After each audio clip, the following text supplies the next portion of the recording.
Hey everyone, my name is Hasani Pettiford. I am an infidelity recovery specialist and the co-founder of Couples Academy.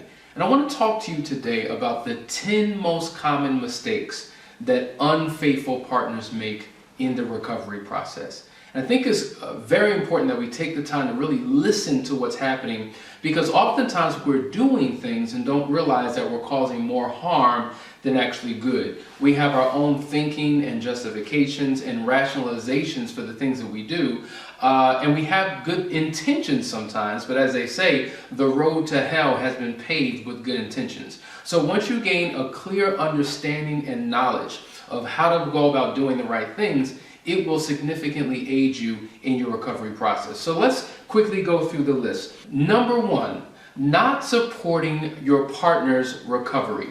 You know, the reality is the pain that has been caused in the relationship, as the unfaithful partner, we want to get through this thing as fast as possible. We don't want to prolong the pain. We don't want to be forced to deal with what we have done because of shame and guilt, and just being reminded of what we've done can sometimes be very disheartening. And so we want to race through the process. But we don't realize that the recovery process is an individual journey. And just as we're trying to get out of our pain, our spouse is trying to get out of his or her pain as well. But sometimes that process can be a much slower process. And we're tempted oftentimes to say, you know what, just get over it. As if it's easy to just get over. I remember being on a television interview a number of years ago, and I was working with a couple who had just been impacted by the pain of infidelity. And the boyfriend was not sensitive to the pain that the girlfriend was going through, and would simply say, just get over it already.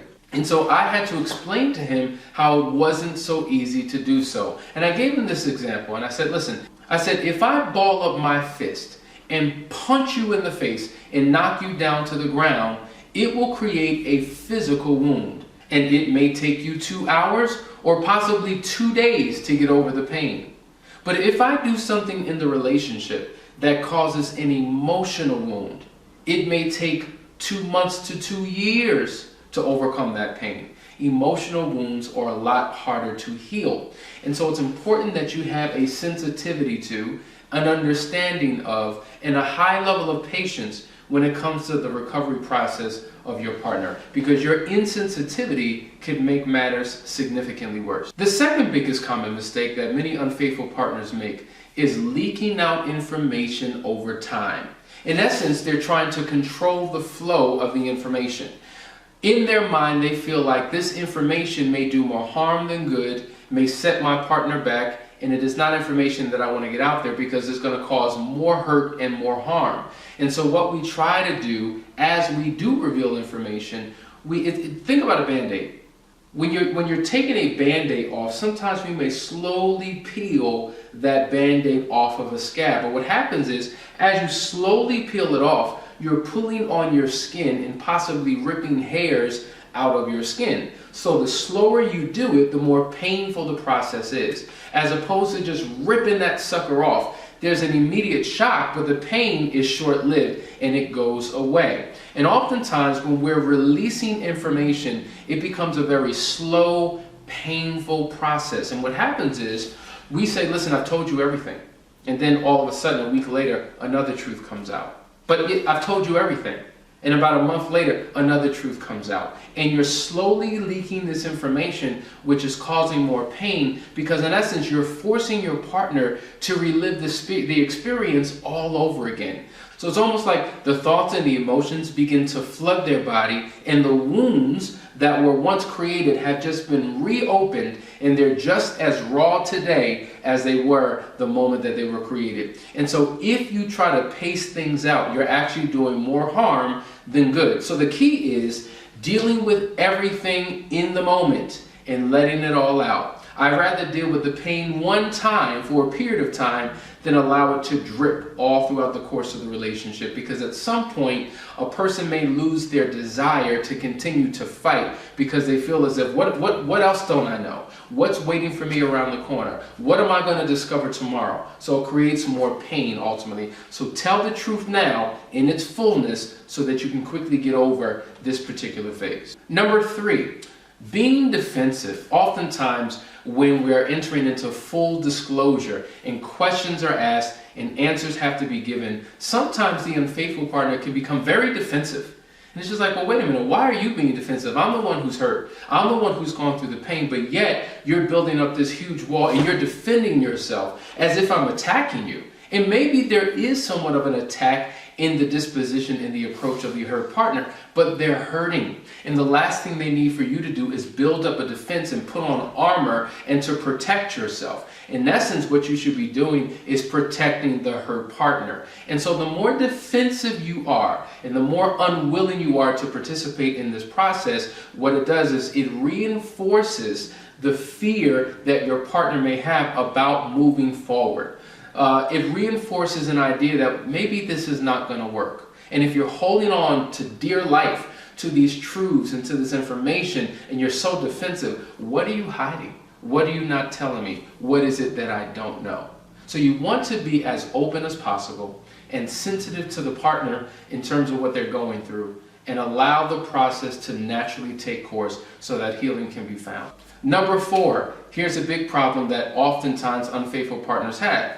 And that is believing everything the hurt partner says. Let me tell you something.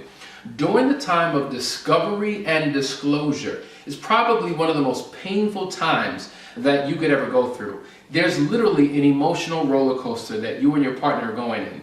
So in the midst of that process, there may be a whole lot of hurtful words. And a lot of times the words that are spoken are full of venom. But a lot of that venom is a result of pain that hurt partner is feeling. And oftentimes their attitude and approach is, well, because you've hurt me, now I'm going to redirect the pain that I feel back on you. And oftentimes it comes in the form of words. And so in that process, you may be called out of your name. There may be profanity. There may be harsh words. There may be demeaning words. And so oftentimes it could set you back and impact your ego. The reality is you have to know the root of the dialogue and know that pain is on the other side of those words. And when you begin to empathize and have a sensitivity to what they're going through, you won't take those words so personal. So don't pay attention to every word that is said. Oftentimes, the hurt partner will say, I'm done, it's over, I don't want this anymore, but they're speaking out of their pain. Oftentimes, they're in a state of confusion. They may not quite know what they want to do, but it seems as though they're very absolute in what they do when you hear their words.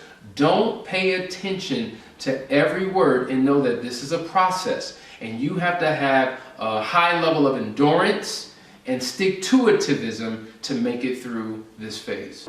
Number 5, here's a huge no-no. Unfaithful partners have a tendency to defend the affair partner. It is very natural for the hurt partner, the betrayed partner, to want to demonize the affair partner. And so typically you'll hear words like slut and trick and whore and all types of other words. But amongst that, home wrecker, and so oftentimes their character is diminished. They are demonized and made 100% responsible for the demise of their relationship. This other man or other woman who's come in and destroyed the foundation of your relationship. And so oftentimes as the unfaithful partner, you realize that no, it was a two-way street.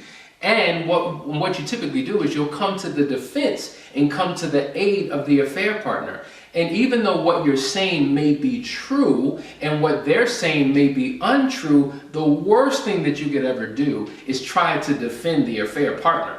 Why? Because that reinforces the idea and the notion in the hurt partner's mind that here you go, choosing her again over me. Oh, so you want to defend her instead of defending me. You want to protect her instead of protecting me. And at that moment, it's all about whose perceived side that you are on. And when you protect the affair partner by defending them, you're choosing their side and leaving your spouse or leaving your partner out to dry. So never, ever, ever, ever defend the affair partner. Even if the temptation is there, shut that down. Come to the aid of your partner and reinforce your love, your support, your commitment to your spouse. Number 6, avoiding talking about your partner's feelings.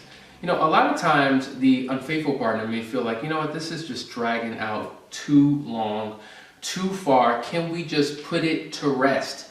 there's a tendency of the hurt partner to want to have a conversation again and again and again and again, perhaps thousands of times, or asking the same question 1,000 different ways to gain clarity, to gain understanding, to gain truth, to get that aha moment, to have a sense of closure. And oftentimes the betrayed partner does not show the level of care and sensitivity to what their partner is going through. The fact of the matter is, as much as you may hear your partner bring up the affair, they probably think about it a whole lot more than they speak about it. So if you're hearing it every day, could you imagine the mental torture that the betrayed partner is going through in their mind?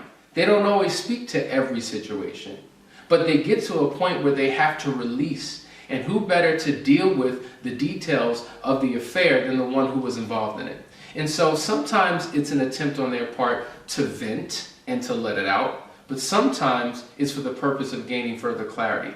And the more patient you are in having those conversations again and again and again, it shows a sense of compassion and care.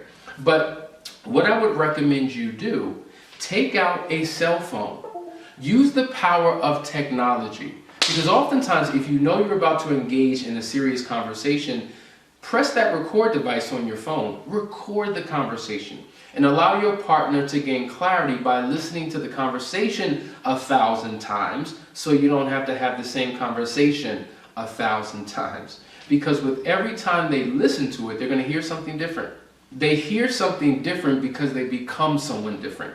We only retain 10% of what we hear. And so oftentimes as the unfaithful partner may be explaining something, they may lock in on a particular part of the answer or a particular part of the conversation and miss everything else. And so therefore the couple goes back into a tug of war about what was said and what wasn't said. The reality is you don't hear everything that was said in the moment. And so replaying the tape and listening to it again and again and again, it allows you to come up with better, more intelligent questions and allows that conversation to move in a forward direction. It helps you to get to the final destination of clarity and closure. Number 7, here's a big thing that unfaithful partners do that really can set the relationship back. And that is when you point out the flaws of your partner or point out the flaws or the problems within the relationship. And though what you have to say can be extremely valid, because no one's perfect, oftentimes it's perceived as a bad justification, okay, for what you have done. Well, the reason why I wasn't faithful is because you were X, Y, Z. Or the reason why I cheated is because this is what we were dealing with in the relationship. And the reality is you have to take 100% ownership for what you've done. Yes, there were situations and conditions and an environment that was created in the relationship that created a vulnerability for an affair to occur, but you have to take 100% responsibility for your actions. Because just because you were unfaithful, it doesn't mean another couple in the same exact situation will respond by being unfaithful. So there was something inside of you that caused that to be the reaction. That's what you have to begin to deal with, because everybody shows up very differently. So rather than taking the time to point out in that moment your partner's faults and flaws and all the issues in the relationship, take in what is being said, balancing out with truth, of course. And so taking responsibility for what you've done moves you forward instead of setting you back. Number 8, a big no-no is continuing to tell lies. See, this is where we get in trouble. Many of us justify our dishonesty. In fact, there are 3 typical reasons why many people are dishonest. Number 1, we are dishonest because we're trying to avoid the pain that our partner may experience if the truth comes out. We've already hurt them. We don't want to hurt them again. So what we'll do is we'll omit information, we'll redirect, we'll deceive, we'll flat out lie to avoid the pain that we don't want them to experience. Number 2, the reason why many people are dishonest is because they're trying to avoid the consequences of what may happen if the truth comes out. So if I tell you the truth, there's a fear that the relationship is over, you may want to divorce, you may want to leave, and so that's not something that I can bear, and so therefore I'm going to lie and deceive in order to hold on to what it is that I truly desire, and that's you. The third reason why people are dishonest is because they're just compulsive liars. They lie about everything. The reality is most people fit into the first two categories, not so much the third one. And so whatever your reason, motivation, or rationalization is for being dishonest, I have to tell you, it's not working and it won't work. And whatever you lie about today, the truth will come out tomorrow. And so what that does, it reinforces for your partner why they cannot trust you, why they should not trust you, and for some, why they will not trust you again. Honesty is the best policy. Radical honesty is the best policy. That is when you are open and honest about your past, about your present, about your future. And as painful as the truth may be, the fact is the truth also heals. And so if you lie for a good reason in your mind, if you justify the reason behind why you refuse to tell the truth, it will do more harm than good, and it reminds them of the fact that you are the same person today that you were when you were cheating. Because when you were cheating, you were lying, and you're still lying today. So how do I know, and how can I believe that you're not cheating? Why? Because you say so? I'm still catching you in lies.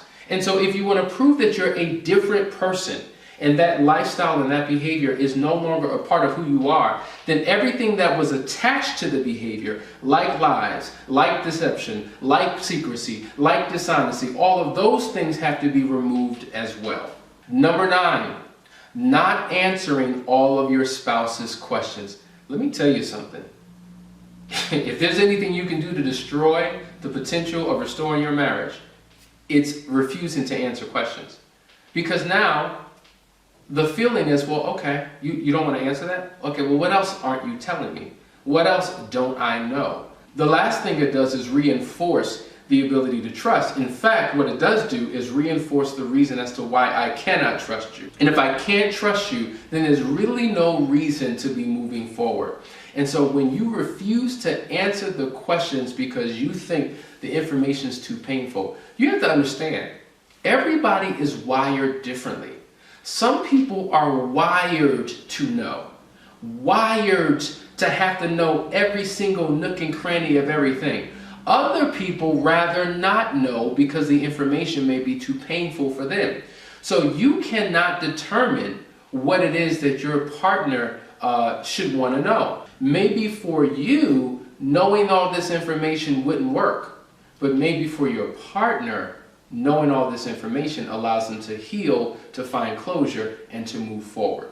So having conversations about the motive and the reason as to why they need to know certain things would be good before sharing that information and testing it out, right? Now, the initial reaction probably will be one of hurt and pain. That's the fact. That's just the reality. But you have to look at the big picture, okay? If we're moving forward, we need to realize that it's not a straight line.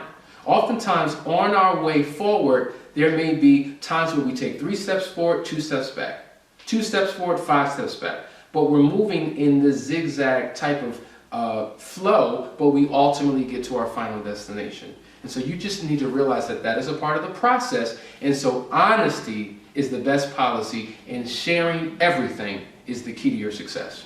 Number 10 of the top 10 most common mistakes that unfaithful partners make is not keeping your commitments and agreements that you've made with your spouse. Oftentimes, unfaithful partners are very inconsistent in what it is that they've promised to do. The worst thing you could do is make a promise and not honor it, because now we're dealing with an integrity issue. We're dealing with character flaws. And here we go again. You were unfaithful, which was a flaw, and now you won't even honor your own agreement and promise, which is a flaw. I can't trust you. I can't trust this. I can't move forward. You're not who I think you are. And so when you do not show consistency in your behavior, it sets your partner back. At the end of the day, the question is, why should they trust you? because you say that you're truthful, because you've had a good deed or two. No, trust is earned over time, and it is earned as they observe your patterns of consistency, as they observe you honoring the commitments that you've made. And guess what? Even when you don't think they're looking, even when you think they forgot, they remember. Oh yeah, and they're observing you. So you're always on stage. You're always in the spotlight. And so you want to make sure that even when your partner's not around, you're operating in complete integrity. Because when you don't think that they're observing you, oh, best believe they're right over your shoulder looking at everything. And so your consistency is one of the keys to your success. These are the top most common mistakes that unfaithful partners make that you have to make a decision not to bring into your restoration process with your spouse.